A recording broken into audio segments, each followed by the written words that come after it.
ॐ नमः सिद्धेभ्यः। ॐ नमः सिद्धेभ्यः। ॐ नमः सिद्धेभ्यः। निर्मल ज्ञान परिठिया अम्ब कलंक डहेबी अपाल तव जेड़ परू ते परमा पड़वी सब कर्म मल का नाश कर हर प्राप्त करने जे आत्मा जो लीन निर्मल ज्ञान में नम कर निकल परमात्मा संतप्त मानस शांति मोहि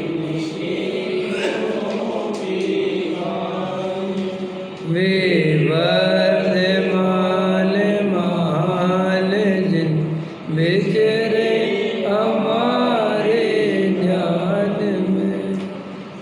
योग सार प्रवचन गाथा नंबर 6 पृष्ठ क्रमांक 11।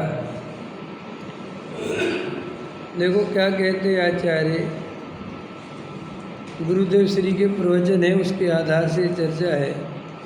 निर्विकल्प शुद्ध परमात्मा का स्वरूप अभी पर्याय में प्रकट नहीं, फिर भी मैं परमात्म स्वरूप ही हूँ, ऐसा जिसने श्रद्धा ज्ञान और ध्यान में निश्चित किया है, उसको वर्तमान में अपूर्ण निर्मल पर्याय की अपेक्षा अंतर आत्मा कहने में आता है।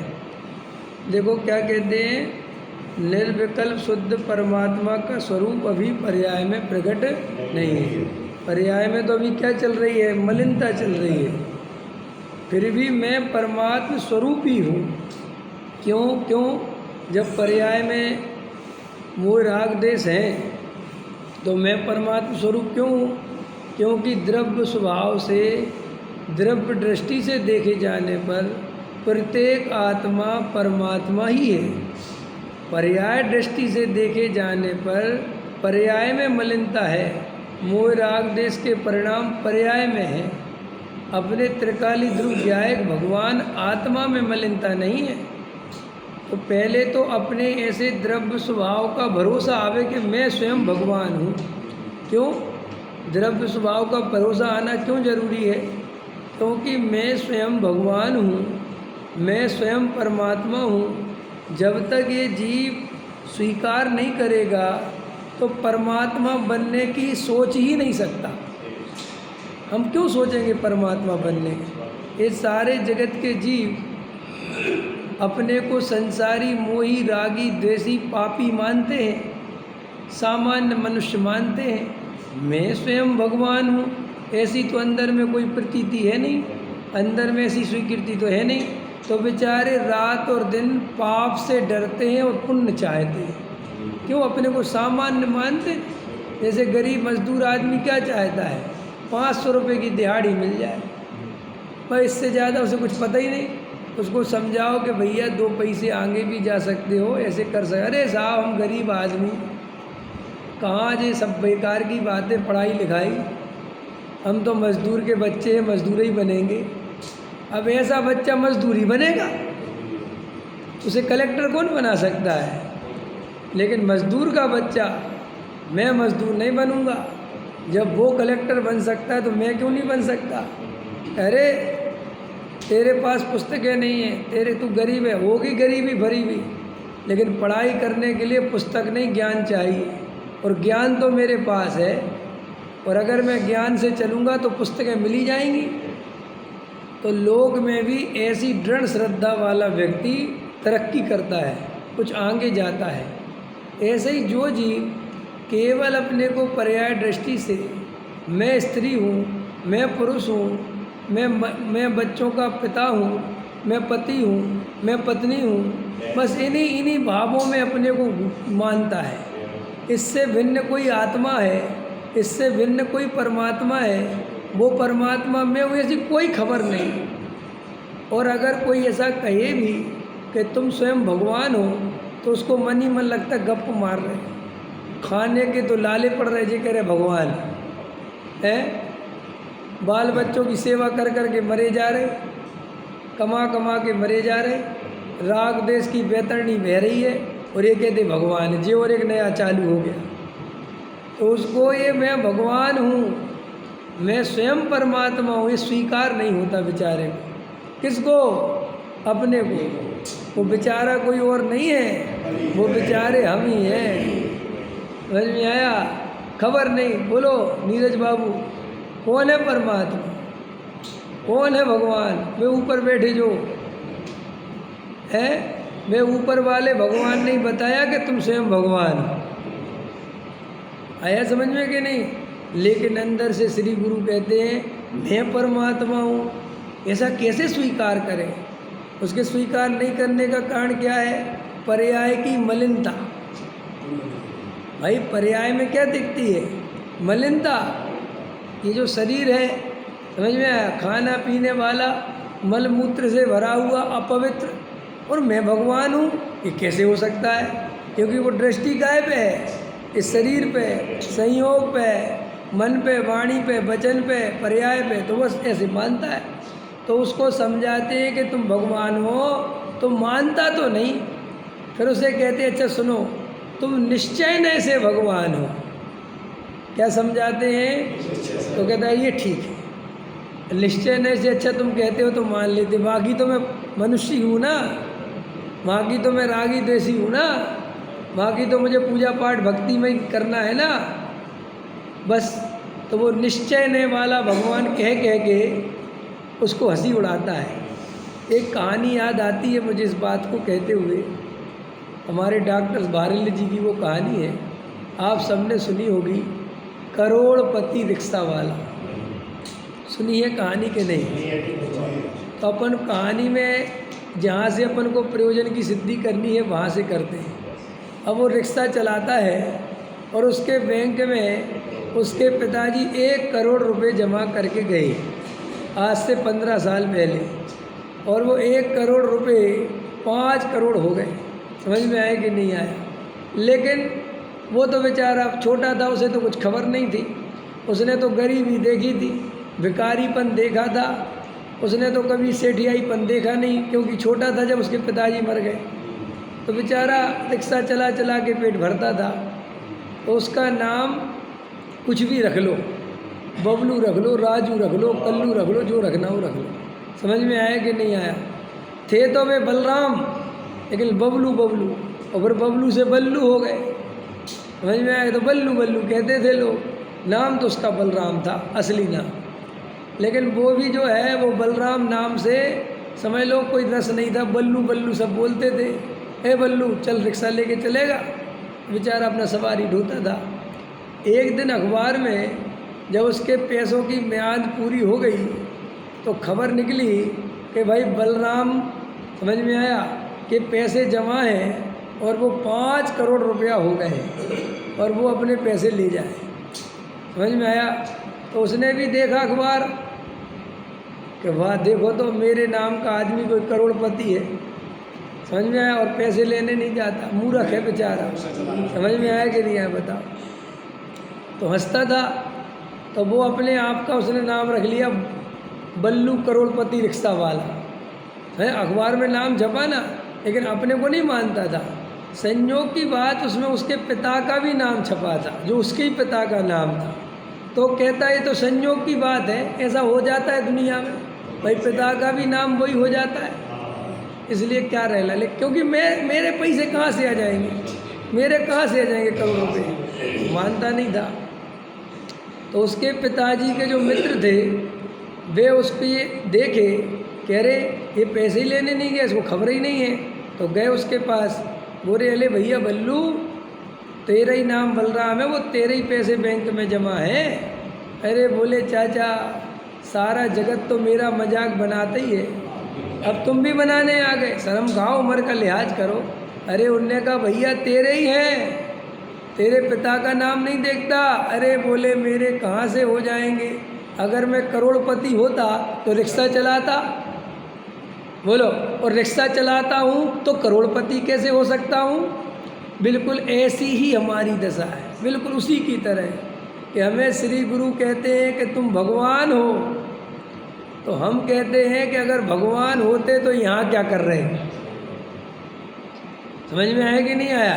भाई अगर हम भगवान होते तो सिद्धों के जैसे सिद्धालय में विराजमान होते, अगर हम भगवान होते तो समोषण लगा होता अनंत भगवान की तरह है। यहाँ मनुष्य पर्याय में डले हैं, खाने के लिए लाले पड़े हैं, इधर से उधर घूमते रहते हैं, सर्दी गर्मी वर्षा लगती है, राग देश चलते रहते हैं, और आप कहते हो भगवान हो। एक गप मत मारा करो, जो भगवान होता है वो ऐसी दशा में नहीं होता, और जो ऐसी दशा में होता है वो भगवान नहीं होता। क्या लॉजिक का गलत है? बोलो राजेश जी, उस व्यक्ति का लॉजिक गलत कहाँ है? गलत है क्या उसका? वो सही तो कह रहा बेचारा कि भाई अगर मैं करोड़पति होता तो मैं रिक्शा क्यों चलाता, और रिक्शा चलाता हूँ तो करोड़पति कैसे हो सकता हूँ? लेकिन मज़ेदार बात है, रिक्शा इसलिए चलाता है कि उसे करोड़पति होने का पता नहीं है। समझ में आया कि नहीं? है तो करोड़पति, और अगर उसे आज ये प्रतीति आ जाए कि मैं करोड़पति हूँ तो रिक्शा चलाना छूट जाए। समझ में आया कि क्या? ऐसी हमें आज प्रतीति आ जाए कि मैं स्वयं भगवान हूँ तो हमारे अंदर से मिथ्यात्व, एकत्व, ममत्व, कसाय सब छूट जाए। लेकिन अंदर में पर्याय दृष्टि होने के कारण मैं रागी, मैं द्वेषी, मैं मोही, मैं संसारी, मैं पत्नी, मैं पति, मुझे कमाना है, मुझे बाल बच्चों को पालना है, मुझे घर गृहस्थी चलानी है, केवल ऐसी पर्याय दृष्टि होने के कारण केवल पर्याय की मलिनता का ही अनुभव करता हुआ यह जीव पर्याय दृष्टि नहीं छोड़ने के कारण, द्रव्य दृष्टि नहीं करने के कारण अनादिकाल से मिथ्या दृष्टि बना हुआ है, और अभी तक हम मिथ्या दृष्टि बने हुए हैं। मात्र इतनी सी बात है कि हम भगवान होते हुए भी भगवान पने को स्वीकार नहीं कर रहे, और अगर भगवान पने को स्वीकार नहीं करा तो जो छोटे छोटे क्रिया कांड में उलझ के भाव खत्म कर लेंगे। समझ में आया? 2 पैसे जोड़ने में, जैसे गरीब आदमी 2-2 पैसे जोड़ता रहता बेचारा, और पूरी ज़िंदगी में 10-20-50 हज़ार रुपये जोड़ लेता है और खुश हो जाता है कि कितने जोड़ लिए, कि 20-30 हज़ार रुपये जोड़ लिए, 1-1 रुपया रोज़ कमाता था।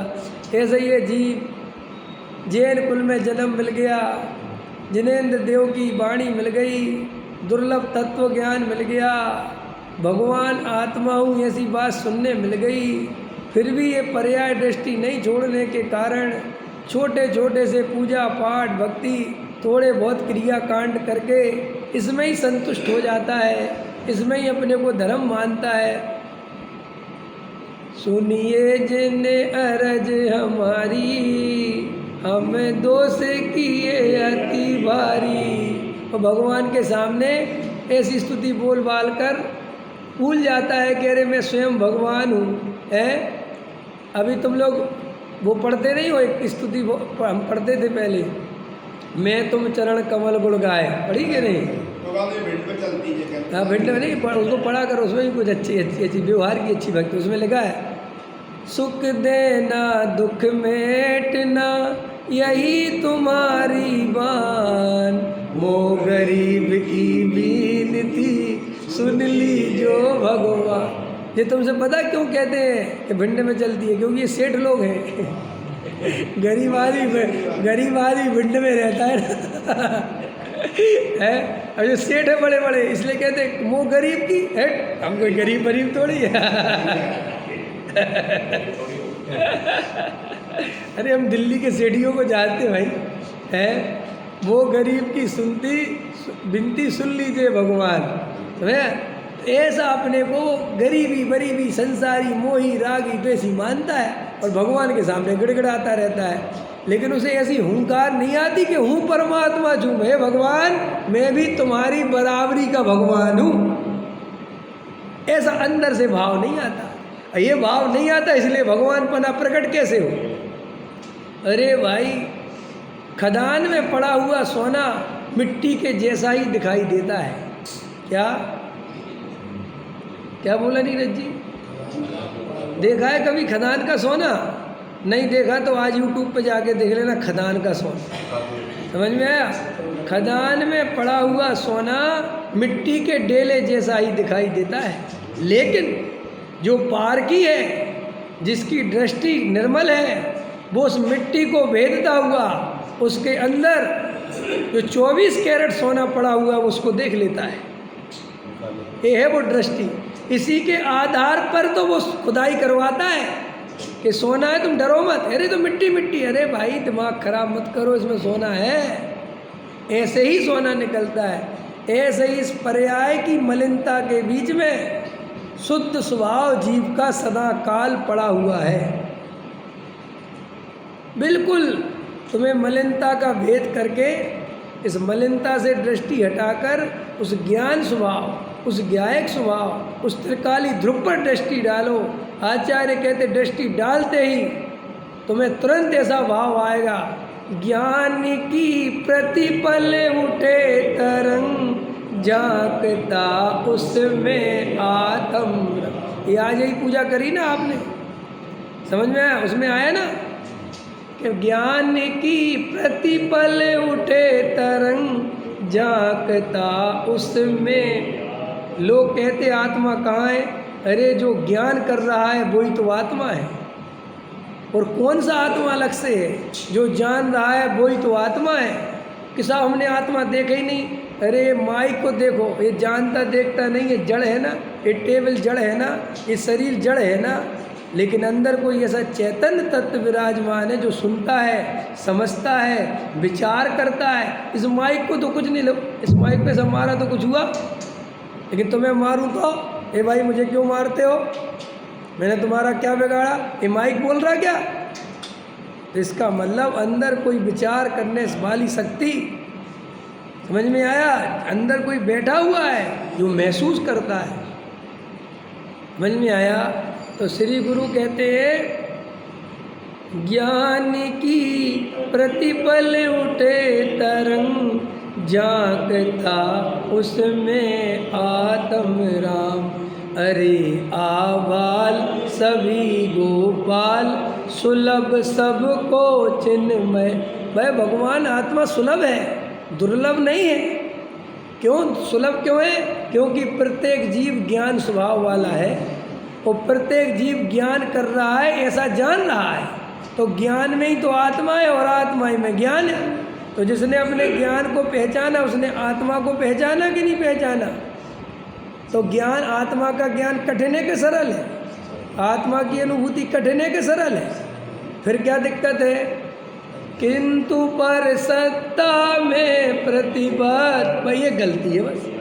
आत्मा तो अनुभव में आता है, लेकिन उस आत्मा को अनुभव में आता हुआ भी उसका तिरस्कार करता है और पर द्रव्य को, संयोगों को अपना मानता है। मैं मनुष्य हूँ, मैं शरीर संयोग वाला, कसाय वाला, रागी द्वेषी मोही, ऐसा मानता है। तो इस लाइन का बहुत गहराई से अर्थ समझिए।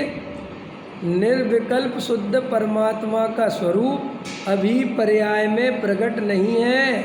हमें स्वीकार है, पर्याय में मलिनता है, पर्याय में राग देश है, पर्याय में कसाय भाव है, हमें स्वीकार है। हम नहीं कह रहे कि नहीं है। अगर पर्याय की मलिनता को स्वीकार ही ना करें तो वो सांख्यमती है,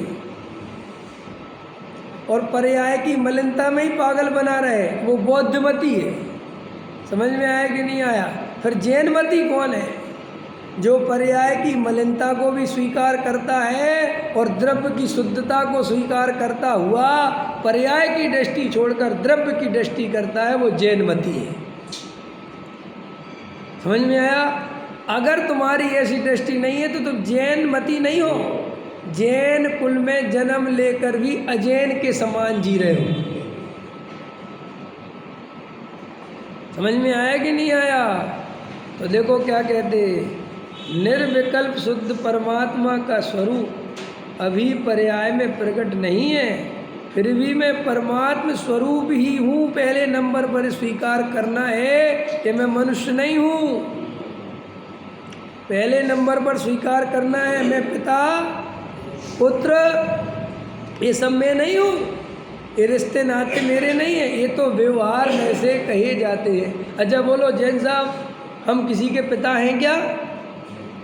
एक द्रव्य दूसरे द्रव्य का करता धरता नहीं है, तो कोई किसी का पिता कैसे हो सकता है? जिस जीव की जैसी योग्यता है वो अपना जन्म मरण कर रहा है, उसके जन्म मरण कराने वाले हम नहीं हैं। तो मैं पत्नी मैं पति, अरे बेकार की बात है। 7 चक्कर लगवा दिए और एक पंडित ने बोल दिया ये तुम्हारी पत्नी, हो गई पत्नी। और 7 चक्कर उल्टे लगवा दिए, बोले आज से तलाक। रमेश जी कह रहे हमारे उल्टे लगवा दो यार। हम क्या कर रहे, तो लग गए हैं। नहीं समझ में आया? जो था सो है। लेकिन याद रखना,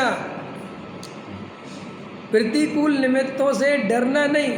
प्रतिकूल निमित्त तो वास्तव में इस संसार की असारता को प्रत्यक्ष बताने वाले हैं। ये तो अपन भ्रम में मरे जाते हैं अनुकूलता के लिए। अनुकूलता तो जगत में फंसाने वाली है, भ्रम में डालने वाली है। समझ में आया? गोपाल दास जी बरैया का उदाहरण सबको प्रसिद्ध है जगत में। अभी मैं ग्वालियर गया था ना, तो वहाँ गोपाल दास बरैया जी का पर पोता मिल गया मेरे को, रियल में। हाँ, पर पोता था। वो आया प्रवचन में सुनने के लिए, तो उसने अपना नाम पूछा, मैंने सह जी। तो अब नाम तो अभी ध्यान नहीं मेरे को, वहाँ से आया था वो मुरैना से। तो नाम पूछा तो उसने अपना गोत्र बताया बरैया। तो मेरे मुंह से सहज ही निकला। मैंने कहा बरैया, वो गोपाल दास जी बरैया वाला बरैया? बोले हाँ वो ही बरैया। तो बोले गोपाल दास जी हमारे नाना थे, पर नाना है। हमने कहा सच में? बोले हाँ। तो मैंने कहा चलो ये तो तुम अच्छे मिल गए। अब एक बात बताओ, ये जो गोपाल दास जी की बरैया की पत्नी की कहानी प्रसिद्ध है, ये रियल में ऐसी थी? बोले बिल्कुल ऐसी ही थी। बिल्कुल सच्ची कहानी है। समझ में आया कि नहीं आया? तो गोपाल दास बरैया जी से कहा कि तुम्हारा कैसा पाप का उदय है, बताओ कितनी दुष्ट पत्नी मिली। माने इतनी दुष्ट थी कि हुक्का पीती थी वो। और बरैया जी प्रवचन करने जाते थे तो हुक्का भर के जाते थे। और अगर एक बार क्या वो हुक्का भरना भूल गए, हुक्का भरना भूल गए तो प्रवचन में आ गई बीच में। और इधर पीछे खड़े हुए बोले क्या प्रवचन कर रहे हो, हुक्का तुम्हारा चाचा भरेगा? हाँ। तो भैया फटाफट उठे। समझ में आया कि नहीं आया? और ऐसे ही जैसे रास्त्र खुला है ना, और भैया चले गए। घर बाजू में होते थे पहले, ज़्यादा दूर जा दो, हुक्का भर के आ गए और फिर बैठ गए। तो एक श्रोता कहता मेरा प्रश्न कहना रहने दो, मुझे पता है। श्रोता कहता है कि मेरा एक प्रश्न कह रहे बैठ जाओ, मुझे पता है तुम क्या पूछोगे। कि तुम दुनिया को तो समझाते हो, ये अपनी पत्नी को नहीं समझा सकते। तो उन्होंने कहा मैं पता है। तो उन्होंने कहा कोई किसी को समझा सकता है, ये मान्यता मिथ्यात्व है। अरे भाई, किसी की पत्नी होने से कोई समझ नहीं सकता, किसी का पुत्र होने से कोई समझ नहीं सकता। प्रत्येक जीव अपनी अपनी योग्यता लेकर चल रहा है।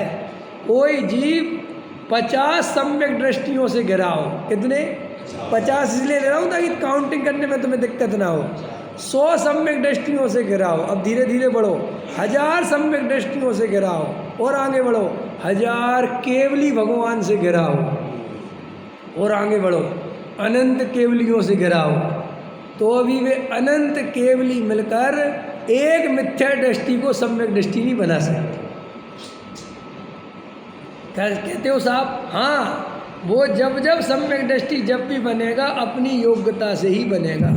निमित्त उसको सम्यक दृष्टि बना दे, ऐसा वस्तु का स्वरूप। इसलिए कोई सम्यक दृष्टि की पत्नी हो, कोई सम्यक दृष्टि का बेटा हो, तो ये सम्यक दृष्टि हो जाएंगे। ऐसा 3 काल में वस्तु का स्वरूप। तो गोपाल दास जी बरैया ने उनको उत्तर दिया। अरे, तो बरैया जी को कहा अरे बहुत दुख हुआ, ऐसी आपकी पत्नी देखकर तो हमें आपका कैसा पाप का उदय। आप तो इतने सरल, इतने सहृदयी, इतने बड़े विद्वान। समझ में आया? और ऐसी आपकी लघुता, ऐसी सरलता, और आपका कैसा पाप का उदय, जो कैसी पत्नी मिल गई। तो जो बरैया जी ने उत्तर दिया वो सुनो। कहते कैसी मिल गई? सबसे बढ़िया, कि जिसको देखकर नित्य वैराग्य दायिनी। राग दायनी नहीं, उसे देखकर राग नहीं आता मुझे, उसको देखकर निरंतर वैराग्य की ओर बढ़ने का भाव आता है। निरंतर क्षण भंगुरता संसार की दिखाई देती है। समझ में आया? तो ऐसी पत्नी तो भाग्य से मिले जो वैराग्य जगा। अरे लोग वैराग्य जगाने के लिए 12 भावना पढ़ते हैं, लोग वैराग्य जगाने के लिए मंदिर में जाते हैं, यहाँ तो घर में ही वैराग्य। इसलिए बिल्कुल दुखी नहीं होना, जब जब देखा करो आत्मा की ओर जाया करो। समझ में आए? अरे कैसी बात करते हो। अपन ने, मैं कल ऐसा अंदर से भाव आ रहा था कि मनुष्य या जीव जो भी तुम्हें व्यवहार में लेना है लो, केवल हमारा दुख का कारण ये है कि हमें प्रतिकूलता स्वीकार नहीं है। हम प्रतिकूलता से बहुत डरते हैं। और मज़ेदार बात है, संसार प्रतिकूलता का ही नाम है। अब गजब की बात है, नहीं समझ में आया?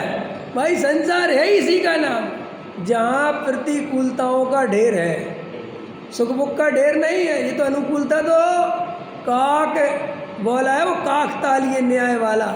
ऐसा लिखा आचार्य भगवंतों ने कि अगर संसार में कोई जीव क्षण भर के लिए सुख का अनुभव करता हो तो भ्रम से सुख मत माने। ये तो ऐसा बात है कि हिरण ने या समझ लो लोमड़ी ने ऐसा मुंह खोला और गलती से कौवे के मुंह से रोटी छूट गई और वो लोमड़ी के मुंह में गिर गई। ऐसा रोज नहीं होने वाला। आया समझ में? इसको बोलते काक तालिए न्याय। ऐसे ही श्री गुरु कहते हैं कि अगर संसार में तेरा थोड़ा पुण्य का उदय है और थोड़े पुण्य के उदय से अगर तेरे को अनुकूलता मिल गई तो ये मत मान लेना संसार में सुख है, ये भ्रम मत पाल लेना। ये अनुकूलता थोड़ी देर की है, फिर वापस ज्यों का त्यों अनंत दुख चालू हो जाएगा। कल रात में मैं एक पुस्तक पढ़ रहा था, उसमें एक शायरी लिखी थी, अच्छी है, सुनाने लायक, इस प्रसंग में ही है। जिंदगी एक हादसा है, जिंदगी एक हादसा है। फिर उसमें लिखा था कैसा हादसा है, मरने के बाद भी सिलसिला खत्म होता नहीं। समझ में? ऐसा हादसा है। मज़ेदार बात है। तुम सोच रहे हो कि मर जाएंगे तो मुक्ति मिल जाए, भ्रम मत पालना। इससे भी अनंत दुखों में जाने की तैयारी है अगर द्रव्य की दृष्टि नहीं है तो, अगर आत्मा की अनुभूति नहीं है तो। सब पूजा पाठ भक्ति ये नहीं बचा सकते, ये बचा ही नहीं सकते अगर द्रव्य की दृष्टि नहीं करोगे। हाँ, अगर पूजा पाठ में द्रव्य की दृष्टि करोगे तो बच सकते हो। समझ में आया कि नहीं आया? ये पूजा पाठ भक्ति तो पैकिंग है, असली माल तो अंदर है। समझ में आया कि नहीं आया? उस पर दृष्टि करनी है। आया समझ में? उसको देखना है। प्रभु आपने एक ज्ञायक बताया, तिहु लोक में नाथ अनुपम जताया। ये तो आजकल अपन ऐसा महाभाग्य लेकर आए हैं कि अपन को ऐसी पूजा भक्ति करने का अवसर मिल रहा है जो अध्यात्म से ओतप्रोत है, जिनमें अध्यात्म की गंगा बहती है। पहले के जीवों के तो ये भी भाग्य नहीं थे। वे बेचारे पूजा पता कौन सी पढ़ते थे? छुआरा लाए, कपूर लाए, ये लाए, वो लाए, श्री जी के चरण चढ़ाओ, भविजन भवाता, उनको पता ही नहीं थी कि क्या बात है। ये तो कुछ काल ऐसा पका है कि अपन को ये भगवान आत्मा की बात सुनते हुए, उसका आनंद लेते हुए, उसकी धारा बहाते हुए पूजा करने का अवसर है। इसलिए अगर सही तरीके से अपन पूजा करें तो पूजन में भी आत्मा की अनुभूति की पूरी गुंजाइश है। क्रिया पे ज़्यादा मरो मत। चावल चढ़ गए नहीं चढ़ गए इस पे ज़्यादा ध्यान मत दो। तुम तो बीच में जहाँ डूबने का अवसर मिले, जहाँ ऐसा लगे कि बस इस लाइन में तो आत्मा दिख गया, बस आत्मा देख लो। आँख बंद करके अपना गायक अनुभव कर लो।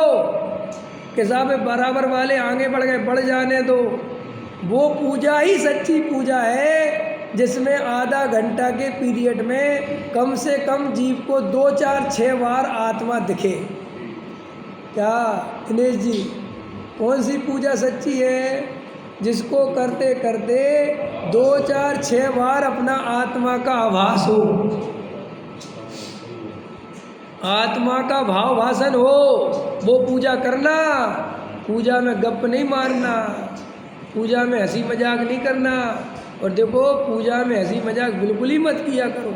जिनेंद्र देव के अवर्णवाद होता है। अपन प्रधानमंत्री के सामने बैठ के मजाक कर सकते हैं क्या?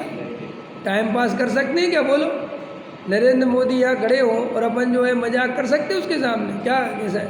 तो ये तो 3 लोग के जिनेंद्र देव हैं। तो गंभीरता से अर्चना, भक्ति, पूजन और उसके भाव को लेते हुए चलना। प्रभु बीती विवावरी, आज हुआ अरुणोदय शीतल छाव। ये है उसका फल। पूजा करने का फल ये है कि वो मिथ्यात्व खत्म हो जाना चाहिए। ठीक है? तो देखो, मैं स्वयं परमात्मा हूँ, ये स्वीकार है? स्वीकार है कि नहीं? नीरज जी, नींद आ रही है? आ रही है, मुझे पता है। अगर सुबह 6 बजे आना है तो रात को जल्दी सोना है। ये सब तैयारी प्रॉपर करो। अरविंद जी, समझ में आया? फ्रेश रहना चाहिए मामला। हाँ, ऐसा नहीं कि पूजा में तो हो गया जो होना था और यहाँ आके नींद आ रही है, अब प्रवचन में झपकी मारोगे तो काम नहीं चलेगा। क्योंकि अब तो भगवान सुना रहे, अभी तक तो भगवान को सुना रहे थे। भगवान को सुनाना कम इम्पोर्टेंट है, भगवान की सुनना बहुत इम्पोर्टेंट। कई लोग तो भगवान को सुना सुनू के चले जाते, वे कहते हो गया काम। समझ में आया कि नहीं आया? अरे रे रे रे, क्या करें, खबर नहीं थी। सुनो न, ये वाला काम तो उससे ऊपर का होगा। हाँ, बराबर ना। देखो क्या कहते हैं, निर्विकल्प शुद्ध परमात्मा का स्वरूप अभी पर्याय में प्रकट नहीं, फिर भी मैं परमात्म स्वरूप ही हूँ। इस लाइन पे जोर दो, मैं परमात्म स्वरूप ही हूँ। मैं मनुष्य नहीं, मैं रागी नहीं, मैं द्वेषी नहीं, मैं मोही नहीं, मैं पिता नहीं, मैं पत्नी नहीं, मैं पुत्र नहीं, मैं काला नहीं, मैं गोरा नहीं, मैं मनुष्य नहीं। और जब मनुष्य नहीं तो मनुष्य के व्यवहार कैसे मेरे हो सकते हैं? भाई, ये व्यवहार किसका है? राजेश जी, ये व्यवहार किसका है कि आप पिता हो? अरे मनुष्य बने का व्यवहार है, आत्मा किसी का पिता थोड़ा ही होता है। अरे राजेश जी बीमार है, किसका व्यवहार है? मनुष्य बने का। आत्मा में कोई बीमारी नहीं होती। समझ में आया? भैया सीधे बैठो, ये किसका व्यवहार है? मनुष्य बने। आत्मा सीधा उठता बैठता, आत्मा तो केवल ज्ञाता है। तो देखो, जहाँ दे अपनी नहीं तहाँ न अपना को। जब दे ही अपनी नहीं है तो फिर बात ही खत्म हो गई, क्योंकि सारे रिश्ते कैसे चल रहे हैं? अरे जब पत्नी को तलाक दे दिया और साला पैर आके पैर छुए जीजा जी, तो चलेगी बात?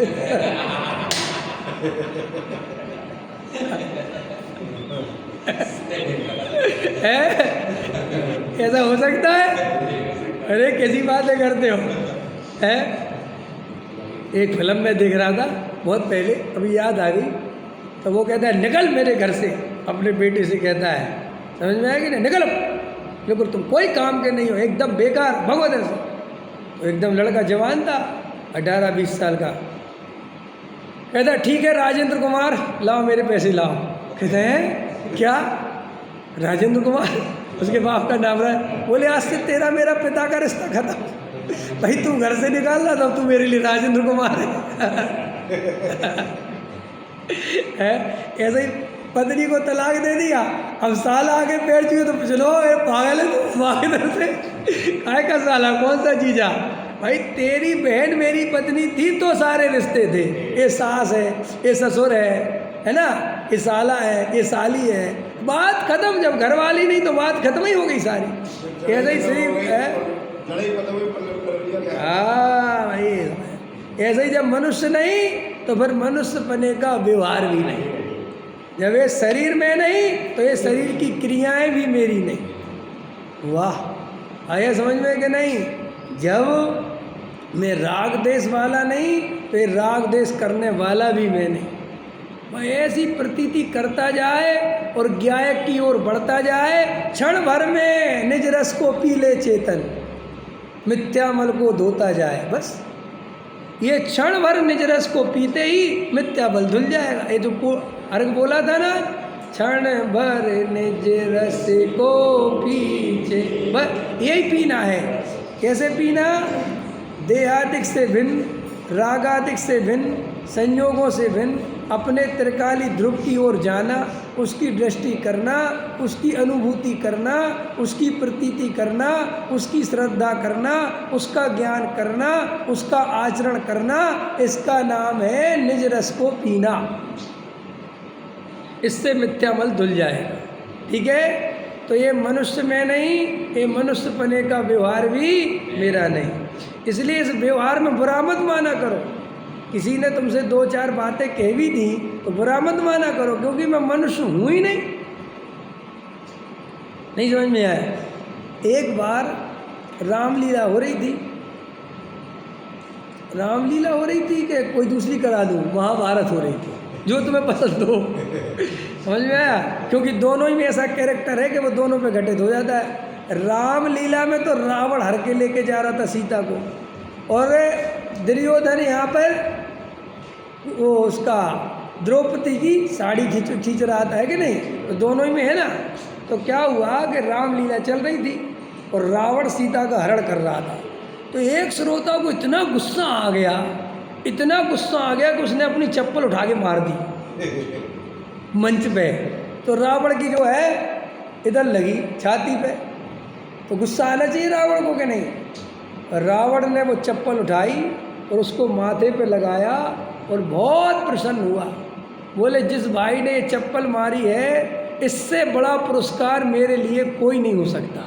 तो सारी दुनिया कि क्या हो रहा है, इसको चप्पल मारी है, क्या कह रहा है? बोले, सुनो, मुझे आज अपनी एक्टिंग पे भरोसा हो गया कि मैं रावण का किरदार बहुत बढ़िया निभाता हूँ, कि आदमी इतना तन्मय हो सकता है कि मुझे असली रावण समझ सकता है। तभी चप्पल मारी, तभी चप्पल। इसके सामने सारी ट्रॉफी फेल है, इसके सामने बड़े से बड़े पद्म पुरस्कार फेल है। ये जो इसने चप्पल मारी, और बाकायदा उसने चप्पल, समझ में आया कि नहीं आया, जड़वा दी है। अभी सोनू निगम भिखारी बना रियल में, पता है ना तुम्हें? ये सोनू निगम गायक, इसको क्या सूझी कि ये भिखारी बना, माने इसने भिखारी का मेकअप किया और बिल्कुल एकदम भिखारी जैसा लगा। और एक लिया इसने हारमोनियम, वो वाला पुराने ज़माने वाला, और अपने घर से बाहर निकल गया और सड़कों पे भटकने लगा। अब कौन क्या पहचाने? और एक जाके एक पेड़ के नीचे चौराहे पे कहीं बैठ गया और वहाँ पे ना बजाने लगा, और बाबा जैसा। तो लोग भीख दे रहे हैं उसको। समझ में आया कि नहीं आया उसका? तो एक युवक बड़े उससे उसका गाना सुन रहा रसमग्न होके, और बड़े उससे प्रसन्न होकर उसको 10 रुपये दिए कि बहुत अच्छा गाते हो बाबा, बहुत ही बढ़िया। समझ में आया? मज़ा आ गया तुम्हारा सुन के, वाह। तो बाद में जब सोनू निगम आया अपने उधर, तो उसने भी 10 रुपये पे जितने उसको पैसे मिले थे, उसने वो सारे के सारे अपने घर में वो शोकेस में बनवा के टांग दिए। समझ में आया? तो सोनू निगम से पूछा कि बोले जी असली कमाई है, ये बिना सोनू निगम नाम की कमाई है, जिसने केवल मेरी आवाज़ पे पैसे दिए। नाम पे तो बहुत लोग मरते हैं मेरे, समझ में आया? लेकिन ये बात तो ऐसे ही श्री गुरु कहते हैं कि जो मनुष्य पने का जो व्यवहार है, तुम इसमें ज़्यादा परेशान मत हो। जैसे तुम्हें कमाने का भाव आता है, खाने पीने उठने बैठने घूमने फिरने के भाव आते, तो ये भावों से इतना अपने आप को बहुत पापी मत समझो या बहुत घबराओ मत। ये सब मनुष्य पने के व्यवहार हैं। तुम इनसे भेद ज्ञान करते हुए तुम अपने को आत्मा देखो। समझ में आया? ये मनुष्य पने का व्यवहार इतना हावी मत करो, अरे रे रे मैं खाने वाला, अरे मैं पीने वाला, अरे मैं घूमने वाला, इसी में मत पड़ो। इससे एक भिन्न ज्ञायक की प्रतीति करो। अब दूसरी लाइन पढ़ो, एक तरफ की लाइन हो गई, अब दूसरी भी पढ़ो कि एक तो दृष्टि ऐसे पलटो और दूसरा दृष्टि पलटने के लिए समय चाहिए, इसलिए इन्हीं में ही मत लगे रहो, खाने पीने घूमने फिरने में, वरना दृष्टि पलटोगे कैसे। वेद ज्ञान के लिए समय चाहिए कि नहीं। मैं दुकान चलाने वाला नहीं, दुकान अपने आप चलती है। ये बात इसलिए बताई थी कि दुकान में जो एकत्व ममत्व चल रहा है वो निकल जाए और आत्मा की दृष्टि हो जाए, इसलिए नहीं बताई थी कि अब और 6 बजे से खोल के बैठ जाओ, क्योंकि मैं तो दुकान चलाने वाला ही नहीं हूँ, दुकान तो अपने आप चलती है। ए भाई, ये सब छल ग्रहण मत कर लेना। आचार्य भगवंत कोई भी बात हमारे लिए समझाते हैं तो वे केवल वीतरागता के प्रयोजन से समझाते हैं। अगर वे गृहस्थ से कहते हैं कि शादी कर लो, क्या कहते हैं गृहस्थ से, कहाँ लिखा है कि शादी कर लो, समंत भद्राचार्य ने लिखा है कि अड़ुव्रत धारण करो, माने क्या होता है, शादी करो। समझ में आया कि नहीं। हम तो महाराज ये किसी बातें कर रहे हैं, शादी करने की प्रेरणा दे रहे हैं। उसमें लिखा है कि जिसका चित्र स्त्री के राग में घूमता हो उसे शादी करना ठीक है। कि क्यों, कि कम से कम एक स्त्री से शादी हो जाएगी तो एक जगह दृष्टि ठहर जाएगी और कम से कम वो आत्म कल्याण में लग सकेगा। लेकिन शादी के बिना इधर उधर परेशान होता रहेगा, इस स्त्री को उस स्त्री को, इस लड़की को उस लड़की को देखता रहेगा, इससे शादी कर लूँ, इससे शादी कर लूँ, इससे नहीं करूँ, तो उसका चित्त चलायमान रहेगा। तो उनने कहा भैया आराधना कैसे करेगा, तो उनने कहा तुम शादी कर लो। तो देखो शादी भी काहे के लिए करा रहे कि ताकि तुम्हारा जो चित्त घूमना बंद हो जाए। और सुनो, वे बहुत अच्छे से जानते हैं कि स्त्री में सुख है नहीं।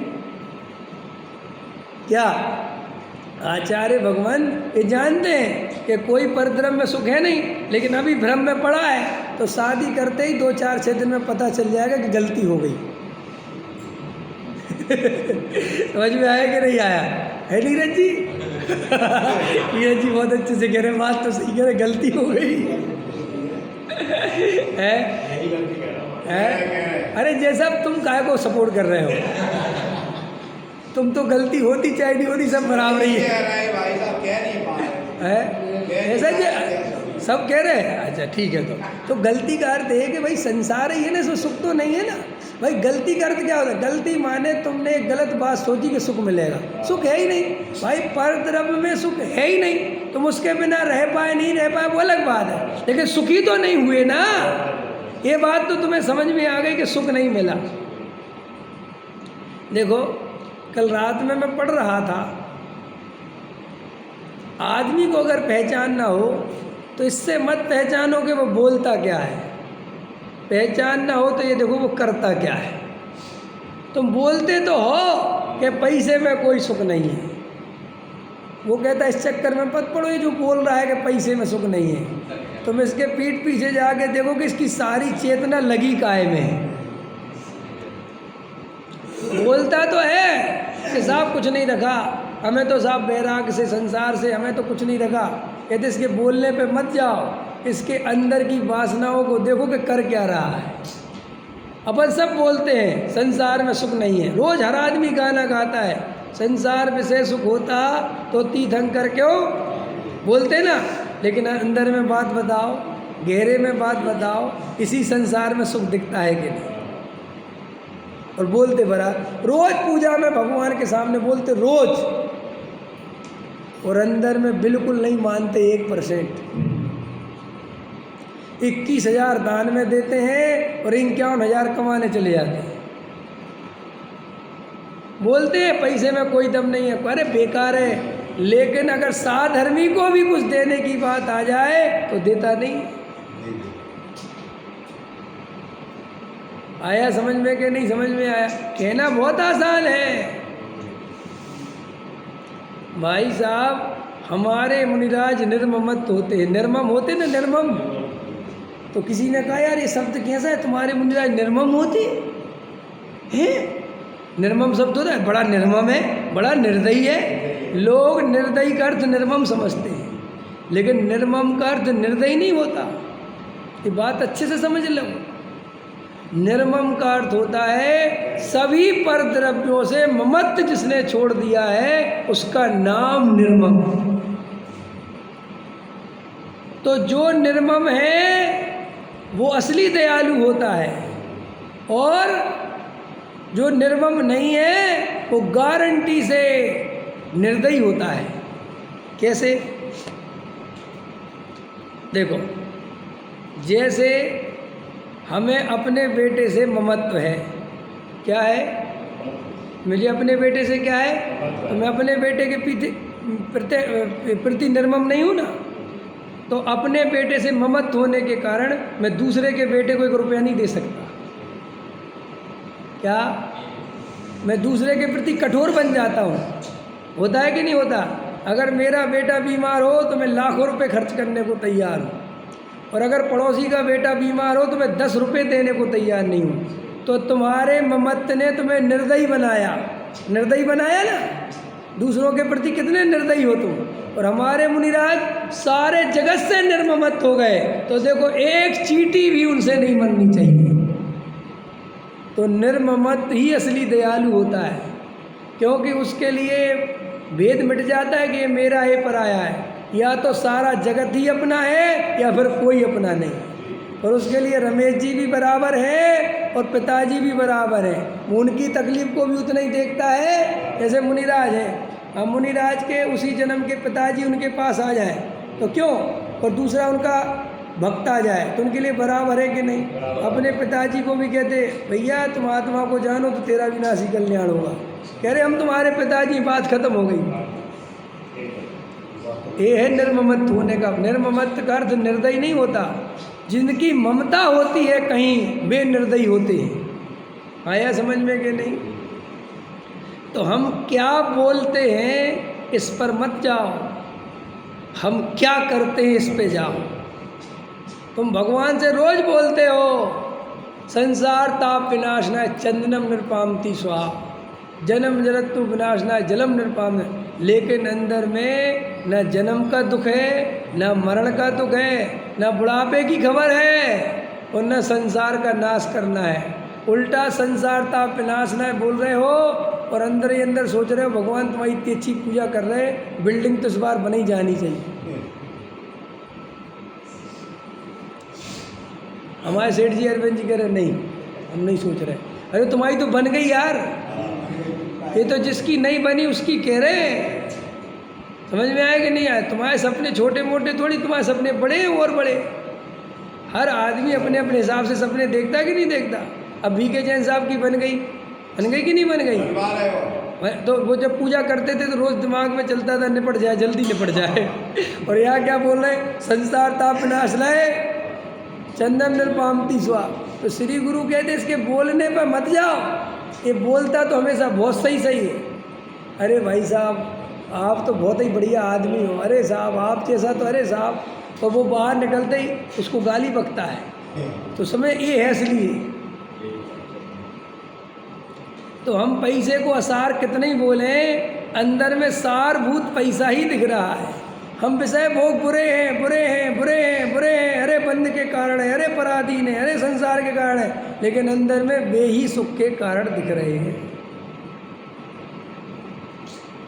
60-65 साल की उम्र हो गई, बाल बच्चों की शादी विवाह हो गए, और हम आत्म ध्यान में नहीं उतरते। तो इससे पता चला कि तुमने खाली आत्मा की बातें करना सीखी हैं, तुम्हें आत्मा की सच्ची प्रतीति नहीं हुई। वरना सब ओर से तैयारी करते कि भैया अब मुझे आत्मा में रमना है। ठीक है, तो अभी इतनी चर्चा रह गई। फिर से देख लो, फिर भी मैं परमात्म स्वरूप ही हूँ। अब ऐसा जिसने श्रद्धा ज्ञान और ध्यान में निश्चित किया, इस लाइन का अर्थ कल करेंगे। ठीक है ना? ऐसा जिसने, माने इसको निश्चित कैसे करें? गुरुदेव श्री ने तो बोल दिया कि निश्चित करें।